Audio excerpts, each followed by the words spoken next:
स्वागत है बच्चों आप सबका ऑनलाइन क्लास में। आज हम क्लास 10th सामाजिक विज्ञान विषय के अंतर्गत नागरिक शास्त्र लेसन 4 जाति धर्म और लैंगिक मसले, इसके कुछ महत्वपूर्ण क्वेश्चन आंसर लेकर आपके सामने उपस्थित हैं। तो आइए शुरू करते हैं। सबसे पहले बहुविकल्पीय प्रश्न जिसमें 4 ऑप्शन दिए जाते हैं और कोई एक राइट आंसर होता है। आप सभी इससे परिचित हैं। तो पहला प्रश्न हमारा है, निम्नलिखित में किन आदर्शों पर सांप्रदायिक राजनीति आधारित होती है? कौन से आदर्श हैं जिन पर सांप्रदायिक राजनीति होती है? तो ये 4 ऑप्शन दिए गए हैं। एक, धर्म को अन्य धर्म से बेहतर मानना, धर्म के आधार पर वोट बैंक का निर्माण करना, राजनीतिक दलों द्वारा जातिगत रूढ़िवादियों को बढ़ावा देना, या उपरोक्त सभी। तो ये सभी कारण हैं जो कि सांप्रदायिक राजनीति को बढ़ावा देते हैं। तो राइट आंसर आपका हो गया चौथा। दूसरा है, निम्न में से किस देश में महिलाओं की सार्वजनिक जीवन में सहभागिता सर्वाधिक है? सबसे अधिक महिलाएं जो है सहभागिता जहां पर है वह कौन सा देश है? तो वह है इसके डेनवियन। पहला ऑप्शन राइट आंसर है। नेक्स्ट क्वेश्चन, 2001 की जनगणना के अनुसार भारत में महिलाओं की साक्षरता दर क्या है? 2001 के अनुसार, ध्यान रखना 11 और 1 में ध्यान से कंफ्यूज ना होना। आप देख लेना पूछा क्या गया है प्रश्न में। तो इसमें पूछा गया 2001 की जनगणना के अनुसार भारत में महिलाओं की साक्षरता दर क्या है? तो राइट आंसर आप देख रहे हैं लिखा गया है 54%, यानी फोर्थ ऑप्शन जो है वही है राइट। नेक्स्ट क्वेश्चन, निम्न में से कौन सा कथन धर्म और राजनीति के संबंध में गांधी जी के विचारों को प्रदर्शित करता है? इसमें 4 ऑप्शन दिए गए हैं। तो राइट आंसर आपका चौथा भी आपको दिखा रहे हैं। पहला है, राजनीति केवल धर्म से प्रेरित होनी चाहिए, धर्म को राजनीति से पहले रखना चाहिए, और राजनीति धर्म द्वारा स्थापित मूल्यों से निर्देशित होनी चाहिए, या फिर उपरोक्त में से कोई नहीं। तो इसका जो राइट आंसर है देखिए दिया गया है, राजनीति धर्म द्वारा स्थापित मूल्यों से निर्देशित होनी चाहिए। ठीक है, धर्म के द्वारा जो स्थापित मूल्य हैं उनके द्वारा निर्देशित होनी चाहिए, ना कि किसी एक धर्म को सर्वश्रेष्ठ मानना। तो ये गांधी जी की विचारधारा के अनुसार था, जो कि राइट आंसर था 3। धर्म के आधार पर भेदभाव ना करने वाले व्यक्ति को क्या कहते हैं? यानी धर्म के आधार पर जब भेदभाव ना किया जाए, निरपेक्ष रूप से उपस्थित, तो उसे हम क्या कहेंगे? धर्म निरपेक्ष। इसे कहते हैं धर्म निरपेक्षता। ठीक है ना। और हमारा राष्ट्र कैसा है? धर्म निरपेक्ष राष्ट्र है, क्योंकि हमारे राष्ट्र में सभी धर्म के सभी लोगों को समान महत्व दिया जाता है। तो इसे हम क्या कहेंगे? धर्म निरपेक्ष। अगला है, निम्न में से भारत के लिए किस प्रकार का विभाजन अप्रत्याशित है? ये 4 विभाजन दिए गए हैं। तो कौन सा विभाजन अप्रत्याशित है? जातिगत विभाजन। ये आप याद कर लें, जातिगत विभाजन अप्रत्याशित है। नेक्स्ट है, प्राचीन काल में स्त्रियां डैश तक ही सीमित हुआ करती थी। ये 4 ऑप्शन हैं। आप देखकर भी समझ सकते हैं कि 4 ऑप्शन में राइट आंसर क्या होगा। क्या प्राचीन काल में दफ्तर या स्कूल जाती थी? नहीं। खेत या खलिहान जाती थी? घर की 4 दीवारी, या उपरोक्त में से कोई नहीं। तो बिना देखे भी आप राइट आंसर टिक कर सकते हैं, उत्तर को बिना देखे, है ना। तो प्राचीन काल में महिलाएं घर की 4 दीवारी तक ही सीमित रहती थी। उसके बाद अगला प्रश्न है, निम्न में से किसका आशय लिंग विभाजन से है? लिंग विभाजन का तात्पर्य क्या होता है? समाज द्वारा पुरुष तथा महिलाओं के लिए निर्धारित असमान भूमिका होना। तो आप इसका कौन सा? पहला आंसर राइट है। उस प्रक्रिया को क्या कहते हैं जिसमें ग्रामीण लोग ग्रामीण क्षेत्रों से शहरों की ओर पलायन करते हैं? यानी गांव से जब लोग शहर जाते हैं तो इस प्रक्रिया को क्या कहते हैं? नगरीकरण या शहरीकरण। ठीक है। और उसके बाद है, औरत और मर्द के समान अधिकारों और अवसरों में विश्वास करने वाली महिला या पुरुष को क्या कहा जाता है? नारीवादी। और उसके बाद, इनमें से कौन सा एक तथ्य पारिवारिक कानूनों के अंतर्गत नहीं आता? कौन सा एक तथ्य है जो पारिवारिक कानून में नहीं आता है? तो 4 ऑप्शन दिए गए हैं। कैसा कौन सा तथ्य है? तो पहला है विवाह से संबंधित, तलाक से संबंधित, बच्चा गोद लेने वाले, और चोरी डाके संबंधित। तो ये जो चौथा ऑप्शन है यह पारिवारिक कानून के अंतर्गत नहीं आता है। तो यह था बहुविकल्पीय प्रश्न। और अब आइए चलते हैं वेरी शॉर्ट क्वेश्चन जो कि 1 अंक के होते हैं। पहला इसमें है, समाज द्वारा स्त्री और पुरुष को दी गई असमान भूमिकाएं क्या कहलाती हैं? तो ये असमानता की जो भावना है, ये जो भूमिका है, ये क्या कहलाती है? लैंगिक विभाजन। भारत में औरतों के लिए आरक्षण की व्यवस्था किन प्रतिनिधि संस्थाओं में है? तो यह संस्था पंचायती राज की संस्था है और इसमें औरतों के आरक्षण की व्यवस्था की गई है। अगला है, 2001 की जनगणना के अनुसार भारत के किन राज्यों में लिंग अनुपात 800 से भी कम है? लिंग अनुपात 800 से भी कम है। तो ये है पंजाब, हरियाणा, हिमाचल प्रदेश और गुजरात में। स्थानीय सरकारों में महिलाओं के लिए कितने प्रतिशत आरक्षण की व्यवस्था है? तो यह व्यवस्था है 33%। ये देखिए इसमें आंसर लिखा गया है 33% ही महिलाओं के आरक्षण की व्यवस्था की गई है। लिंग अनुपात किसे कहते हैं? प्रति 1000 पुरुषों पर महिलाओं की जो संख्या है उसे हम क्या कहेंगे? लिंग अनुपात। मान लीजिए किसी क्षेत्र में पुरुषों की संख्या कितनी है? 1000 और जो महिलाएं हैं उनकी संख्या है 900। तो यह जो संख्या और उनका जो अनुपात है ये क्या कहलाएगा? लिंग अनुपात। यानी 1000 पुरुषों पर महिलाओं की संख्या को हम क्या कहेंगे? लिंग अनुपात। अगला है, धर्म को राजनीति से कभी भी अलग नहीं किया जा सकता, यह शब्द किसने कहे हैं? महात्मा गांधी ने। यह स्टेटमेंट आपको याद रखना है, किसने कहा था? महात्मा गांधी ने। और अगला है, एक ऐसे समुदाय के लोग जो साधारणतः पहाड़ी और जंगली क्षेत्रों में रहते हैं, जिनका बाकी समाज से अधिक मेलजोल नहीं है, उसे क्या कहते हैं? अनुसूचित जनजाति। ठीक है ना, अनुसूचित जनजाति या आदिवासी लोग जो होते हैं, जो कि मॉडर्न कल्चर से अभी भी परिचित नहीं हैं, अभी भी पिछड़े हुए समाज में ही रह रहे हैं, उनकी सोच और ये विचारधारा अभी भी पुरानी है, उनके रहने का ढंग पुराना है और उनके जितने विचार हैं वो भी जागरूक नहीं है। तो ऐसे जो समुदाय के लोग हैं उन्हें हम क्या कहेंगे? अनुसूचित जनजाति कहेंगे। अगला हमारा प्रश्न है, उस प्रक्रिया को क्या कहते हैं जिसमें लोग ग्रामीण क्षेत्रों से शहरों की ओर पलायन करते हैं? आप सभी पता है, शहरीकरण या नगरीकरण। यह था वेरी शॉर्ट क्वेश्चन आंसर। और अब है शॉर्ट आंसर और लॉन्ग क्वेश्चन, जो कि शॉर्ट क्वेश्चन होते हैं ये 3 अंक के होते हैं और लॉन्ग क्वेश्चन या डिस्क्रिप्टिव टाइप ये होते हैं 5 अंक के। तो पहला प्रश्न देखते हैं, लघु या शॉर्ट आंसर में कौन सा है? जीवन में उन विभिन्न पहलुओं का जिक्र करें जिनमें भारत में स्त्रियों के साथ भेदभाव होता है। तो कौन से क्षेत्र है जहाँ पर स्त्रियों के साथ भेदभाव होता है? पहला है, महिलाओं के ऊपर पूरा घरेलू दायित्व देना, यानी यह घर के जो काम है महिलाओं का है, पूरा दायित्व उनके ऊपर दे देना। दूसरा है, पुरुषों का अत्यधिक नियंत्रण होना उनके ऊपर, व्यवस्थापिकाओं में कम प्रतिनिधित्व होना और कन्या भ्रूण हत्या और स्त्री शिक्षा की कम महत्व और पारिश्रमिक वितरण में असमानता। यहाँ पर ये भेदभाव की स्थिति इन क्षेत्रों में।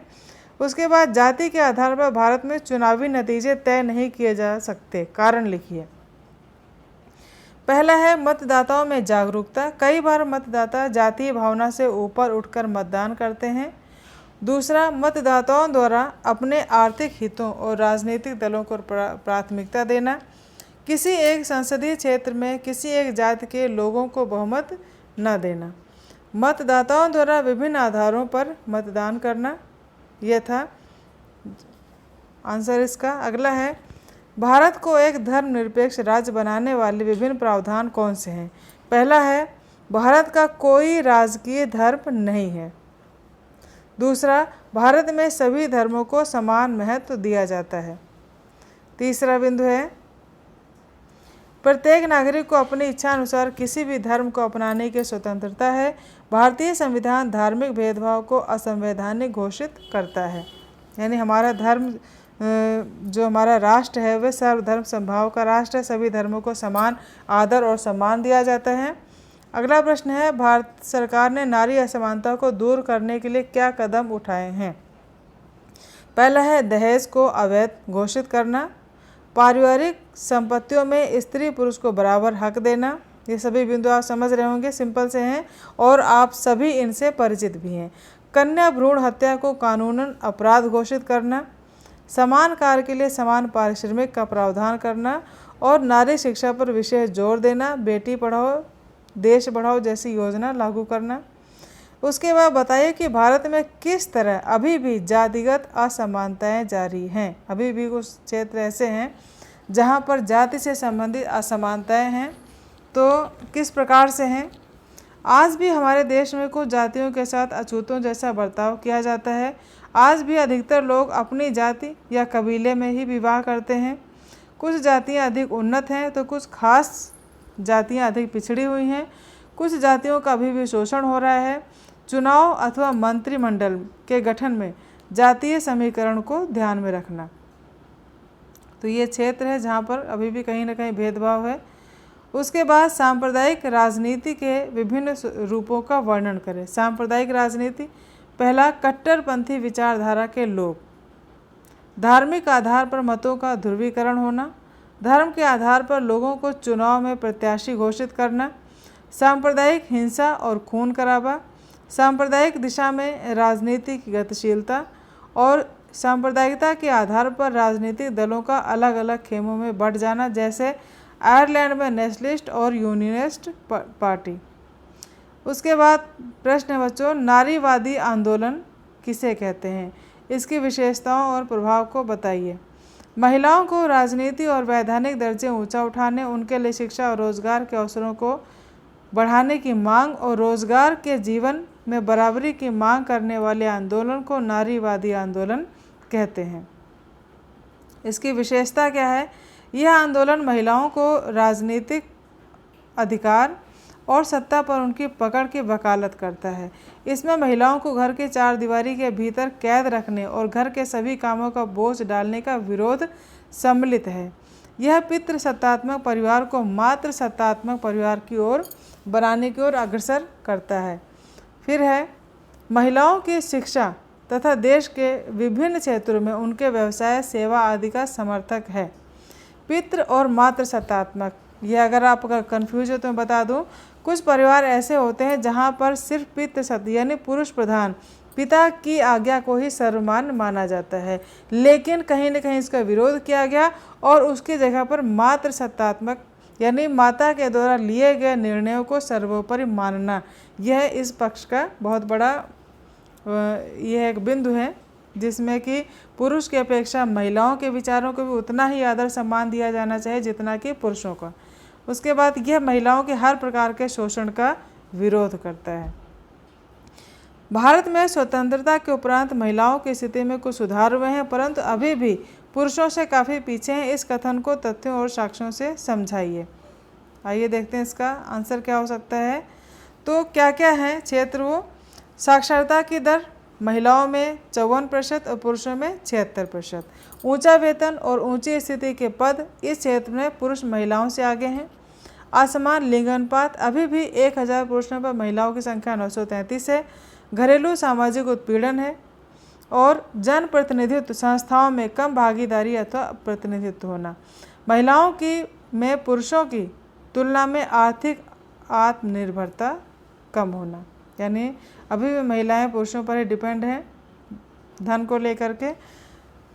और अगला प्रश्न है, अनुसूचित जातियां और अनुसूचित जनजातियों की विशेषताएं लिखिए। देश की आबादी में उनका प्रतिशत क्या है? अब देखिए, जाति और जनजाति। अनुसूचित जातियां क्या हैं?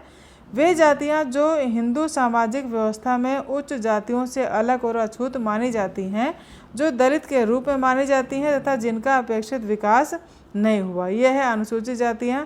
अब अनुसूचित जनजातियां क्या है? ऐसा समुदाय जो साधारणतया पहाड़ी और जंगली क्षेत्रों में रहते हैं और जिनका बाकी समाज से अधिक मेलजोल नहीं है, उनका ही साथ ही उनका विकास नहीं हुआ है, ये क्या कहलाएंगी? अनुसूचित जनजाति। आप आज भी देखिए जंगलों में, पहाड़ों पर ये जो लोग रहते हैं जिनका विकास नहीं हो चुका, समाज से काफ़ी दूर हैं, तो ये अनुसूचित जनजातियों की श्रेणियों में आते हैं। अनुसूचित जातियों का प्रतिशत 16.2 है और जनजातियों का है 8.2%। अगला प्रश्न है, भारत में महिलाओं का प्रतिनिधित्व बहुत कम है, कारण बताइए। इसमें पहला कारण दिया गया है, भारत में राजनीतिक जागरूकता का अभाव है महिलाओं में और पुरुष अभी भी महिलाओं को आगे आने नहीं देते हैं। राजनीतिक दल महिलाओं को उनकी जनसंख्या के अनुपात में टिकट नहीं देते और महिलाओं में शिक्षा का अभाव है। अगला प्रश्न है, जाति के आधार पर भारत में चुनावी नतीजे तय नहीं हो सकते, कारण लिखो। तो इसका आंसर ऊपर है, यह भी उसी का आंसर, ज़्यादा रिपीट करने की आवश्यकता नहीं बच्चों इसको। और क्वेश्चन नंबर 12 है, भारत में महिलाओं का प्रतिनिधित्व बहुत कम है, कारण बताओ। तो महिलाओं का प्रतिनिधित्व कम है, ये भी आपने आंसर ऊपर देख लिया है, ये रिपीट हो रहा है। और क्वेश्चन नंबर 13 भी रिपीट हो रहा है। 14 देख लेते हैं कि सांप्रदायिकता और जातिवाद में क्या अंतर है। तो पहले सांप्रदायिकता किसे कहते हैं, जब एक संप्रदाय अपने को दूसरे संप्रदाय से श्रेष्ठ समझने लगता है और जो लोकतंत्र के मार्ग में एक बड़ी बाधा है, यह है सांप्रदायिकता। और जातिवाद, जातिवाद वह भावना है जिससे प्रेरित होकर ऊंची जाति के लोग निम्न जाति के लोगों का शोषण करते हैं। इसमें भी लोकतंत्रीय शासन व्यवस्था और समाज प्रभावित होता है। तो ये दोनों विचार आपने देखे, सांप्रदायिकता और जातिवाद। और ये 15 नंबर का क्वेश्चन ये भी रिपीट हो रहा है, लिंग विभाजन क्या है, इसको देख लेते हैं। लिंग विभाजन समाज द्वारा पुरुष और स्त्रियों को निर्धारित किए अलग अलग कार्यों से है। स्त्रियों को गृह कार्य या परिवार से संबंधित कार्य जैसे बच्चों का पालन पोषण करना, खाना पकाना, सफाई, गांव के खेतों में काम करना आदि। पुरुष घरों से बाहर आय पैदा करने के काम और सार्वजनिक कार्यों को करते हैं। ठीक है। उसके बाद सांप्रदायिक राजनीति के विभिन्न रूप का वर्णन करो। कट्टरपंथी विचारधारा वाले लोग, राजनीति में एक धार्मिक समाज की प्रधानता का प्रयास, सांप्रदायिक दिशा में राजनीति की गतिशीलता, सांप्रदायिक हिंसा और खून खराबा। ठीक है। उसके बाद क्वेश्चन नंबर 18 और ये शायद लास्ट प्रश्न है, अनुसूचित जातियाँ और जनजातियाँ की विशेषताएं, देश की आबादी में इनका क्या प्रतिशत, ये भी रिपीट हो रहा है। तो इनको सभी मैंने ऊपर आपको हल करा दिए हैं सभी प्रश्नों के उत्तर को। तो ये था बच्चों नागरिक शास्त्र सब्जेक्ट में लेसन 4 जाति, धर्म और लैंगिक मसले, इनके सभी महत्वपूर्ण प्रश्न और उनके उत्तर। आशा है वीडियो आपको अच्छा लगा होगा। अच्छा लगे तो लाइक करें, शेयर करें और मैं फिर बार बार आपसे ये कहते हुए चैनल को सब्सक्राइब ज़रूर कर दें, जिससे कि हर अगले लेसन की नोटिफिकेशन के वीडियो का सूचना आपके पास तुरंत आ जाए। तो मिलते हैं अगले लेसन के अगले वीडियो में। तब तक के लिए बच्चों अपना ध्यान रखें, स्वस्थ रहें, खुश रहें। Thank you, take care.